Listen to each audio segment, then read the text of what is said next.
Meus amados, prazer enorme retornar aqui nesta igreja, nesse templo, para compartilhar com vocês a palavra de Deus. Algumas coisas durante o meu ministério foram bastante marcantes aqui na Igreja Presbiteriana do Iguaçu.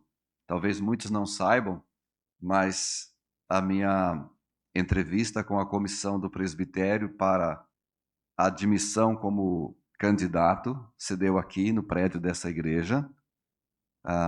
Meu sermão de prova se deu aqui para a licenciatura. Também o sermão de prova para a ordenação, aqui nesse templo. E hoje, o privilégio de batizar as minhas netas. Né? Eu já sou vovô de 4 netos, né? Eu digo que sou vovô de 5 netos, porque quando a Keila teve uma gravidez que teve que ser interrompida porque estava sendo gerado na trompa, então eu tenho 5 netos. Então 4 estão vivos. A Helena, que estava aqui agora há pouco, a mãe dela está ali. A Mariana, o Caleb está em Portugal. Aliás, esses dias está na França, né? E o Josué, que não veio, não está aqui, está lá no Industrial. A Elise e a Laila. Então, eu sou privilegiado. Eu estou com cara de velho, mas não tão velho assim. Mas a bênção de ter os meus netos e poder celebrar o batismo deles é uma honra para mim e por compartilhar com vocês, irmãos, a palavra de Deus. Aqui estão a Keila e o Caio. A Keila, ela disse assim, a filha do meio, né? Esse negócio de filho do meio sempre o pessoal fica com dificuldade. O Caio é o caçula, o Caleb, esposo da Mariana, que não está aqui, né? A Mariana está. E a minha esposa, também junto com a Mariana, a dona Nilza Stoffel. E junto com o Caio, a esposa dele, a Laís, e a Zélia, mãe da Laís. Então, assim, parte da família aqui. Tenho muitos amigos, irmãos, que considero como família, que estão presentes aqui para compartilhar conosco desse momento tão especial. Então, a minha relação com a igreja do Iguaçu é uma relação que já faz um bom tempo. E eu fiquei muito privilegiado com o convite para poder conduzir a igreja na reflexão da palavra de Deus. Quando o pastor disse que estou em Mutunzinho, Mutunzinho de Mutum pequeno, né? Mutunzinho é uma região rural, uma igreja que estamos comemorando 99 anos de organização, agora no mês de outubro. Foi dia 2, mas nós comemoraremos no próximo sábado. Estamos reformando o templo e estamos nos preparando para o centenário da igreja 2025. Muito trabalho, temos 3 congregações, a área rural é bastante distante os irmãos que moram, e Deus nos tem dado a bênção de poder servir a Ele ali na igreja em Mutunzinho. O dia que você puder, vá lá nos fazer uma visita. Vamos se receber com muita alegria. Esses dias nós estamos nos reunindo na minha casa. A igreja está reunida lá na minha casa agora por questão de espaço, já que o templo foi parte dele demolida. Então, nós louvamos a Deus por estar servindo a Deus lá e continuar servindo a Deus aqui com vocês. É, a, a vovó Erli também está ali, toda. Eu não sei porquê, eu preciso dizer isso, porque depois que a Laila e a Elis nasceram, a Erli ficou com uma vontade de tornar-se para a região de Ipatinga. Eu sei porquê, né? Então os irmãos da igreja falam assim, pastor, a Erli já chegou? Depois eles perguntam, ela já voltou? Eles sempre fazem essa pergunta, né? Porque ela vai lá em casa e volta.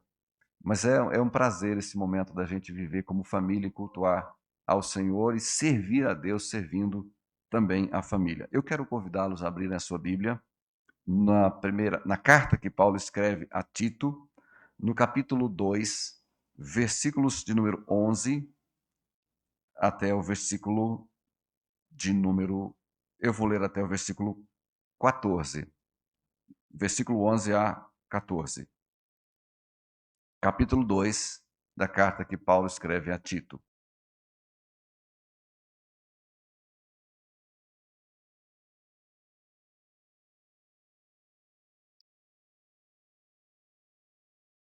Porquanto a graça de Deus se manifestou salvadora a todos os homens, educando-nos para que, renegadas a impiedade e as paixões mundanas, vivamos no presente século sensata, justa e piedosamente, aguardando a bendita esperança e a manifestação da glória do nosso Senhor, nosso grande Deus e Salvador Cristo Jesus, o qual a si mesmo se deu por nós, a fim de remir-nos de toda a iniquidade e purificar para si mesmo um povo exclusivamente seu, zeloso de boas obras. Como lemos a palavra de Deus, então, com temor no nosso coração, peçamos ao Senhor que nos dê disposição para receber esta instrução. Senhor Deus, eu te peço, fale a nossa consciência. Por favor, dá-nos discernimento, dá-nos capacidade para compreender a tua palavra, mas dá-nos também coração pronto para amar esta palavra. Portanto, Senhor, fale à nossa consciência e fale ao nosso coração. Dá-nos graça, ó Deus, para que, expostos a esta palavra, compreendamos quão grande é o teu amor por nós e quão grande é o privilégio que nós temos de estarmos diante do Senhor e da tua palavra. Usa-me como um instrumento. Apenas, Senhor, sou o instrumento. Guarda-me de dar as minhas próprias ideias, de emitir meus próprios pensamentos. Livra-me, Senhor, de cair na armadilha de querer ocupar primazia. Aqui é a tua palavra. É o Senhor quem fala. Portanto, dá-nos coração humilde. Em nome de Jesus. Amém. Meus amados, a graça de Deus é um tema recorrente em toda a Escritura. A graça de Deus é um assunto que envolve o nosso coração dos crentes. A graça de Deus é um assunto que toca não apenas a nossa consciência, mas toca profundamente a nossa alma, porque diante do conhecimento da graça de Deus, nós encontramos paz, nós encontramos alívio, nós encontramos segurança, porque nós nos relacionamos com Deus por meio da sua palavra em Cristo Jesus, pela graça que nos foi dada. Deus nos chamou para Ele, para uma relação harmoniosa, tendo Ele rompido a parede da separação que era posta entre nós e Ele por causa do pecado, e Deus fez isso pela sua graça, de tal maneira que a graça de Deus é um assunto permanente, presente em toda a Escritura. E quando nós ouvimos a respeito da graça de Deus, logo nosso coração de servos de Deus, de filho de Deus, se alegra, porque, como o pastor ensinou às crianças agora há pouco, nós não conseguimos chegar ao padrão que Deus estabeleceu por nós mesmos. Nós não chegamos à condição que Deus requer de nós. Nenhum homem em toda a história jamais conseguiu e jamais conseguirá chegar ao padrão estabelecido por Deus por sua própria conta. Todas as pessoas que buscam fazer alguma coisa para agradar a Deus por sua própria conta são infelizes, porque se frustram. As religiões em todo o mundo, a religião não cristã, promove uma tentativa dos seus fiéis e trabalha de maneira que estes lutem por agradar aos seus deuses, às suas divindades, de maneira que, fazendo alguma coisa, pudessem tornar favoráveis a estes deuses.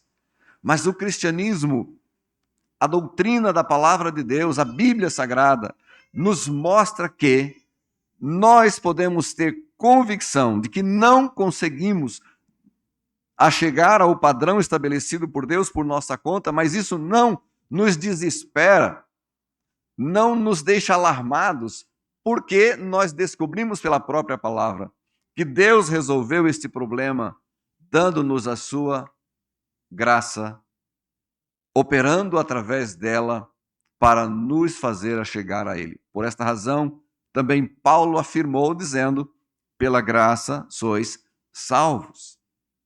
Nós sabemos que a graça de Deus é um assunto que toma a nossa consciência e toma o nosso coração, de maneira que nós encontramos esperança. Eu não sei se você veio a este culto nesta noite, Deus o sabe. Eu não sei se há no seu coração desesperança. E não sei se há no seu coração frustração, talvez na tentativa de fazer alguma coisa para agradar a Deus por seus esforços. Se essa for a sua realidade, eu quero te encorajar nesta noite. Pare de fazer isso. Pare de tentar agradar a Deus pelos seus esforços. Renda-se ao Senhor nesta noite e busque agradar a Ele, confiado na sua poderosa graça. Paulo, escrevendo a Tito, estas palavras foram direcionadas pelo Espírito de Deus, inspirando o autor deste texto, o apóstolo Paulo, para que o pastor Tito, a quem Paulo havia deixado em Creta, para organizar algumas coisas que ali precisavam, para ensinar os irmãos que haviam recebido o Evangelho a viverem de maneira a agradar a Deus, de maneira correta. Os cretenses, segundo alguns, era um povo violento, um povo cruel, um povo que vivia de maneira preguiçosa, imoralmente falando, mas eles viveram a experiência, muitos deles, de conhecer o Evangelho, e tendo conhecido o Evangelho, alguns foram, de certa maneira, influenciados por aqueles que são chamados de judaizantes, a tentarem viver a fé em Cristo associada à lei judaica, porque lá tinham cristãos judeus. Então, Paulo deixa Tito naquela região para colocar ordem e para ensinar aqueles irmãos a tomarem consciência de que viver tentando agradar a Deus pelos esforços através da lei, isso era inútil, mas eles deviam confiar na graça de Deus. E o texto que nós lemos nos aponta este assunto de maneira bem direta. Tanto é que o versículo 11, depois de uma conjunção conclusiva que está aí, porquanto, então, por causa desta conjunção, Paulo está dizendo: a graça de Deus se manifestou salvadora. E a manifestação da graça de Deus é na pessoa de Cristo. Deus se revelou pela obra da criação, Deus se revelou pela sua palavra escrita, e Deus se revelou pelo seu Filho, ele, a palavra encarnada. A graça de Deus que nos alcançou, esta graça que opera em nós a salvação.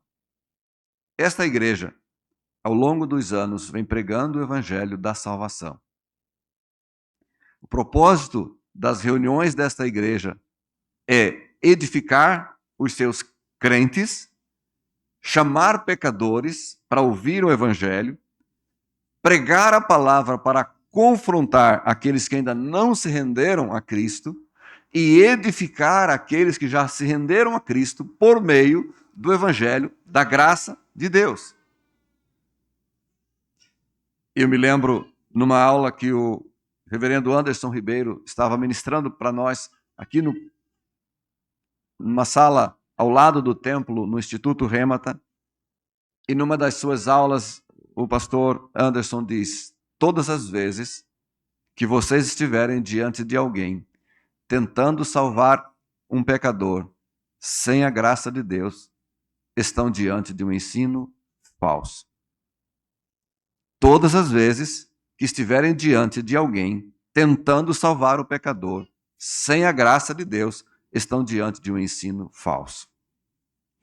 Todas as vezes ele concluiu que alguém estiver tentando salvar alguém sem Cristo, estão diante de um ensino falso. Porque a graça de Deus é a graça salvadora. A palavra presente aqui é se manifestou salvadora. A ação de salvar é uma ação direta de Deus, o nosso Pai. Não somos nós, não é o pastor Paulo, não é o conselho da igreja do Iguaçu, não é o pregador numa noite de culto que salva pessoas. O evangelho é anunciado. O Espírito de Deus opera a graça de convencer o pecador e essa graça salva o pecador. Mas salva do quê? Muitas vezes nós ouvimos a palavra você precisa de salvação. Num das nossas viagens missionárias à Missão Kaiowá, esse ano eu fui com a Federação do Presbitério do Sínodo Leste de Minas, e numa das nossas reuniões com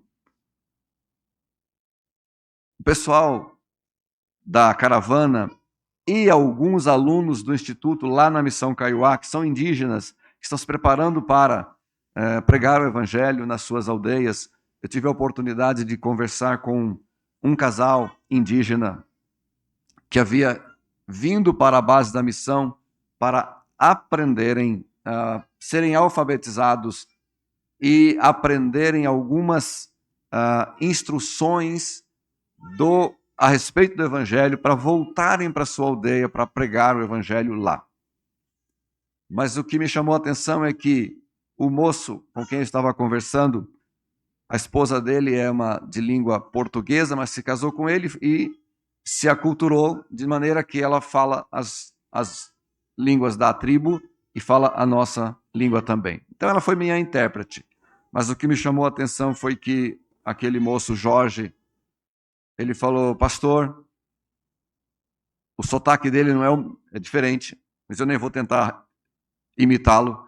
E ele disse: pastor, vocês falam salvação, não sei o que é isso. E eu fui tentar explicar salvação para alguém que tem um outro idioma, que tem uma outra visão, que tem uma outra percepção das coisas.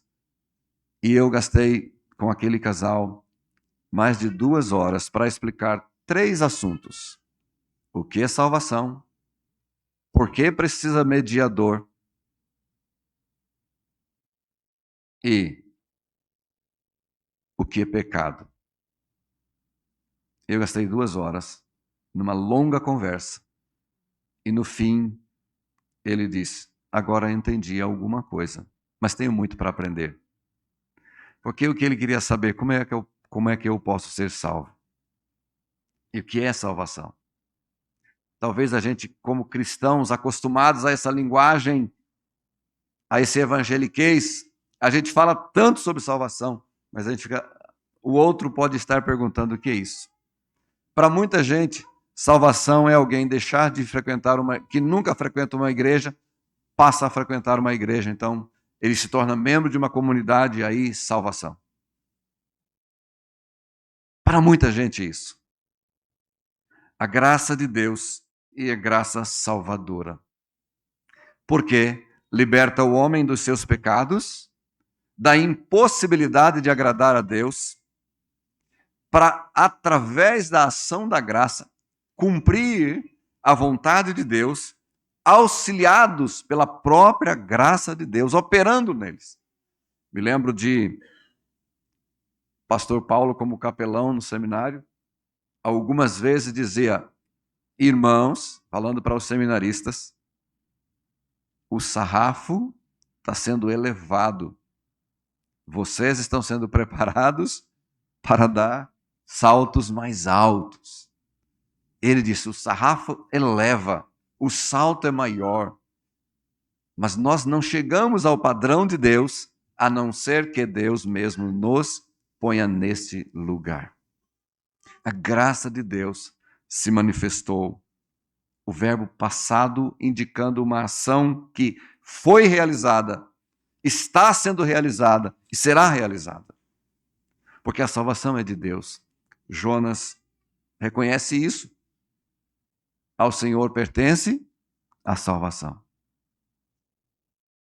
A graça de Deus, essa graça que salva por meio da operação do Espírito Santo através da pregação do Evangelho. Mas esta graça é salvadora, mas também é uma graça educadora. Ela opera em nós o processo de nos aperfeiçoar. Educar é um processo que envolve o caráter, é um processo contínuo, é um processo que envolve intelecto, mas que envolve também emoções e ações. Educar é um processo que leva tempo e que é desenvolvido progressivamente. A graça de Deus é uma graça que educa.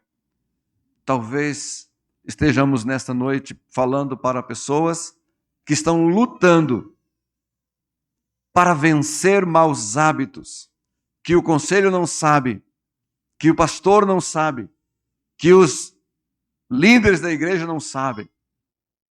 Talvez haja aqui pessoas lutando para vencer maus hábitos que te deixam humilhado, envergonhado, muitas vezes abatido. Por que não consigo vencer? Você é crente, recebeu o Evangelho, conheceu Cristo e recebeu a salvação. A graça de Deus está operando na sua vida de maneira que, se você se rende a Deus permanentemente, continuamente, confessa ao Senhor os seus pecados, a graça de Deus está educando você. E vai continuar fazendo isto. Há aqueles irmãos que olham para o outro irmão fraco na fé, talvez com joelhos trôpegos, meio que cambaleando. Por favor, tenham paciência. Deus está, por sua graça, educando os seus filhos. Educando para tornar conforme a sua vontade. O papel da igreja é instruir e ensinar, mas se o Espírito de Deus não operar pela graça, educando os seus crentes, a mensagem bate e volta. Sai do púlpito e retorna, não produz o desejo necessário. A obra do Espírito de Deus em educar-nos pela graça de Deus. Deus é misericordioso conosco. Nós somos teimosos, inclinados a fazer o que é contrário à sua vontade, mas Deus graciosamente vai nos educando diariamente. E muitas vezes este processo educacional da graça de Deus em nós é um processo doloroso. Às vezes nos quebra, nos humilha, nos põe para baixo, porque Deus é poderoso para fazer-nos conforme a sua vontade. É como um construtor, e eu sei que tem construtores aqui, que ao elaborar todo o projeto da sua construção, incluem no projeto de execução umas coisas que depois da obra construída têm que ser removidas. Por exemplo, quando você tem uma construção em andamento, você tem andaimes para que o construtor possa executar o seu trabalho. Mas para que serve o andaime depois daquela construção pronta?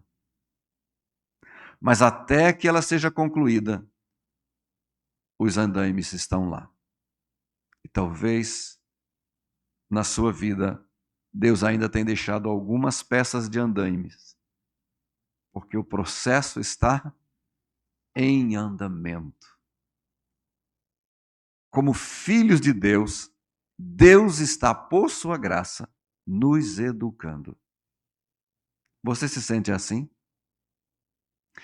Você se vê como alguém a quem Deus está paternalmente formando o seu caráter diariamente? Para isso, Ele está usando a igreja, a pregação do pastor, dos pregadores nos grupos onde a igreja se reúne, a instrução diária. A graça de Deus salva, mas educa. E eu sei que educar é um processo cansativo. Quem tem criança sabe do que eu estou falando. Quem já foi criança sabe como é. Se deixar a gente à vontade, se deixarmos os nossos filhos à vontade, qual é o resultado? Zero educação. E é terrível quando alguém olha, fulano de tal não tem educação. Isso é dupla acusação. Primeiro, o sujeito não recebeu a educação que lhe foi dada. Ou não lhe deram educação.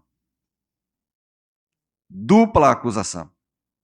Ou não recebeu, ou não lhe deram a educação.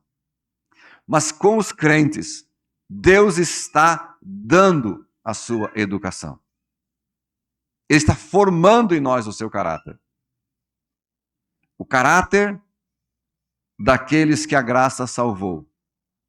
A quem o texto em Mateus, cujas crianças estão começando a aprender, descrevem as características deste cidadão do reino de Deus, começando lá com os pobres de espírito, que não têm nada, nem podem exigir nada, porque são pobres, e não podem exigir nada, porque não têm direito. Nós vivemos uma cultura gospel do direito diante de Deus. A impressão que é dada para muita gente que Deus tem alguma obrigação com a gente. Há muitas pessoas que dirigem a Deus como se Deus fosse obrigado a lhes dar alguma coisa. Irmãos, Deus não tem obrigação nem de salvar você, nem de salvar a mim. Deus não tem essa obrigação. Ele só fez isso por sua graça. Você entende isso? Logo, quando nós nos reunimos aqui para adorar o Senhor, nós não estamos fazendo favor nenhum para Deus. Não estamos. Se alguém pensa que vai ao culto para fazer um favor para Deus, pensa errado. Nós estamos aqui porque devemos a Deus. E devemos o que nunca poderemos pagar. Pela sua graça, Deus salvou a gente. E pela sua graça, Deus está educando a gente. Aleluia. Bendito seja o Senhor. Deus está formando o nosso caráter. Para quê? Paulo usa a expressão no versículo 14. Para a fim de remir-nos de toda a iniquidade e purificar para si. A palavra purificar aqui tem a mesma conotação ampla da doutrina da santificação. Tornar limpo, puro, para ser um instrumento útil. Nós sabemos, Deus tomou um vaso imundo, inútil, que não servia para nada, que éramos nós, eu e você. Não servíamos para nada, porque éramos inimigos dele, separados dele, estranhos e alheios à sua família, desobedientes, rebeldes, inclinados a fazer tudo contrário à sua vontade. Deus toma a gente, limpa a gente, com um propósito muito claro, para usar-nos para a sua glória, e não para a nossa glória. Então, a graça de Deus salva a gente, educa a gente e purifica a gente. Essa graça é purificadora, de tal maneira que não é a igreja presbiteriana que salva alguém, que educa alguém ou que purifica alguém. A igreja presbiteriana, a igreja de Cristo, o povo de Deus em todo lugar, é um instrumento de Deus para anunciar essa mensagem, que salva, que educa e que purifica. Esta oportunidade que Deus nos dá de lembrarmos isto, por causa da esperança que essa graça realizada em nós nos dá. E Paulo chamou nesse texto de bendita a esperança.